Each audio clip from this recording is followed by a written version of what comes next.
I have a feeling this video is going to be pretty short because there's really not a lot of steps or instructions for this. It's just like you do it and then you do it about 8,000 more times.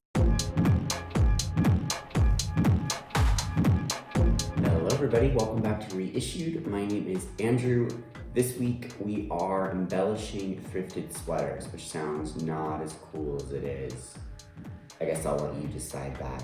I worked on 2 sweaters this week. The first one, I think, it's funny on this channel, I consider myself to be a DIY channel, but so much of the content that I do either requires really specific materials that I found at my thrift store, or it requires a lot of tools or certain skill sets that maybe not everybody has. And so I've been thinking a little bit about creating more content that I think is truly DIY, like anybody at home can do it, right? And so this first project is, I think, perhaps the first example on my channel that really is that. Like, I really truly believe that anybody can make this happen at home. All you need is just a basic thrifted sweater, some leftover yarn. I don't know if I have any knitters out there, but I like to knit, and whenever I finish a project, you always end up with this like weird amount of yarn at the end because you wanted to make sure you had enough to finish the project, but then you're like, you know, you have this leftover yarn. So this is a really good thing to sort of eat up some of that. I definitely pulled from my own collection of leftover yarn for this. And then I think it's called a darning needle. It's like a thick, blunt needle. You can find it at the craft store really inexpensive. So that's all you need for this project. The second version of this is a little bit more specified, a little bit more complex, a little bit more like embroidery. So if you're looking to hone those skills, that might be a good thing. It's still pretty simple, but it's a little more specified. But hopefully, some of you guys will want to recreate these projects if you have patience. I have a feeling this video is going to be pretty short because there's really not a lot of steps or instructions for this. It's just like you do it and then you do it about 8,000 more times. So basically all you need is those materials and the sheer willpower to make this happen. Let's do it.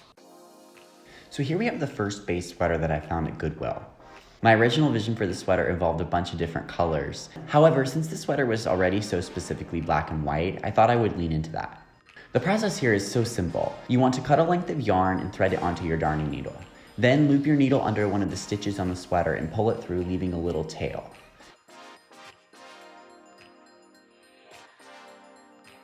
Loop through the same stitch again and then thread your needle through the little loop.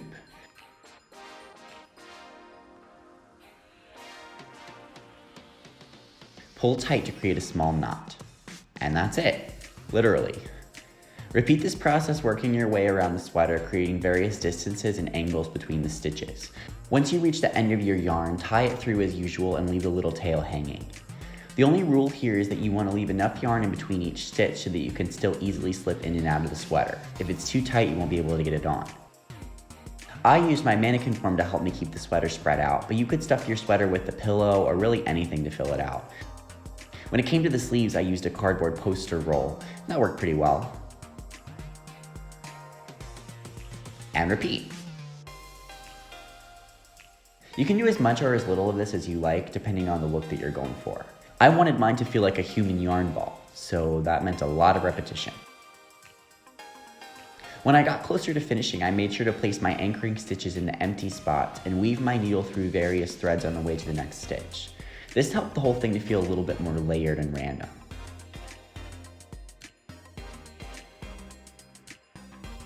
One sweater done. For the second project, I wanted to enhance the cables on this sweater with a double helix pattern. I was going for like nerdy science teacher vibes. I did the center stripe off camera to find the best technique that I ended up using here on the sleeve. I started from the inside of the sweater doing a running stitch right in the center of the raised part of the cable. For your running stitch, you want to go over, under a couple times with your needle, then pull the yarn through.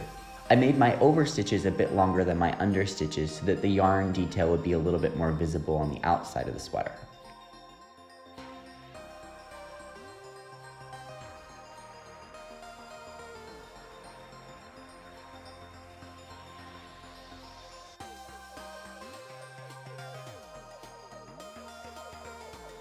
I repeated this all the way down one side of the cable.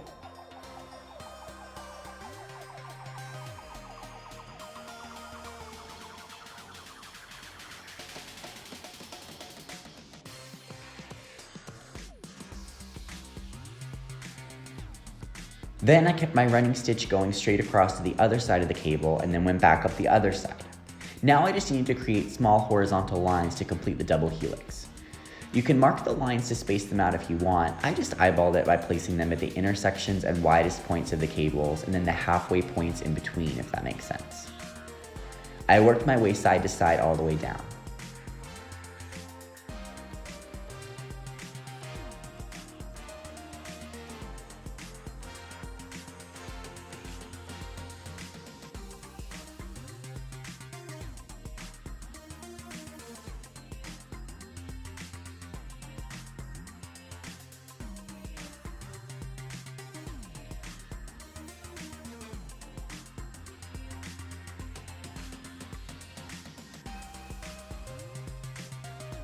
For the sleeves, I decided to keep it looking just like this, with the running stitch only for that dotted line effect.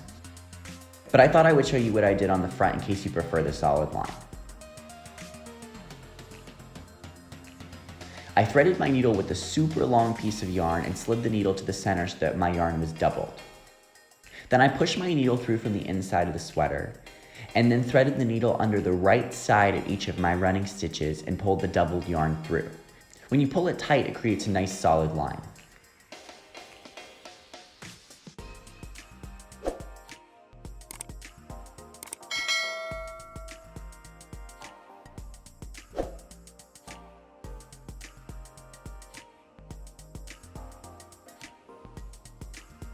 Once I'd added a few extra running stitch details on the sweater, I went in and tied all of those loose tails in the back to secure them so they wouldn't come out.